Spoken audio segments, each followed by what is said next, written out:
Guys, maliit pero malakas. Yan ang pang night dive. Kung meron tayong maliit, meron din tayong sobrang liit na Workhorse diving flashlight. Sobrang liit nga, pero sobrang lakas naman. Ito ang diving flashlight galing kay Workhorse. So, yun guys, andito tayo ngayon sa dagat at itatry natin tong yung flashlight na galing sa Workhorse. Yan, sobrang lakas nito guys. Sobrang liit pa. Madali lang siya dalhin kasi maliit. Pero sobrang lakas. Halimaw siya sa lakas. So, ito pa yung yung flashlight na galing sa Workhorse. Yan. WK20S. Yan. Tatak Workhorse yan. So, itatry natin guys. So, ito yung niya. Yung low. Yan. Yan yung low. At ito naman yung double medium. Yan, double medium lang yan ha. Sobrang lakas na di ba? At ito naman yung turbo niya. Ayan, sobrang lakas na yan.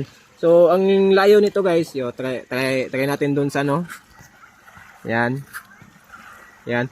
Yan guys, nasa mga 150 meters na yan ang layo niyan, pero ang liwanag, mas maganda yung liwanag niya guys. Kasi medyo patulis siya konti, kaya maganda siya sa gamitin sa medyo malalim at saka malabo yung tubig. Yan, maganda siya. So ito guys, try natin guys. Yan grabe, sobrang liwanag. Try natin ngayon, mamana tayo, baka maka-jackpot tayo ng kulambutan. O anumang klaseng isda makita natin ngayon. Yan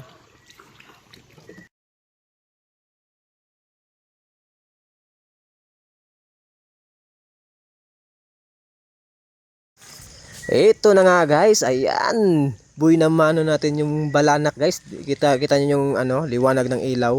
Yan, sobrang ganda talaga gamitin kasi kahit malayo makikita mo kasi iba yung liwanag niya, medyo may pagkadilaw. Yan yung maganda gamitin kasi mas klaro at mas maganda yung kita, yung liwanag. Yan. Panigurado talaga at lapitin din siya sa mga panos. Ayan, kung may panos lang mapakita dito, yan, titirahin natin yan. Ayan, so ito guys, natira ko na to guys, kaso lang ay dumagan. Yan.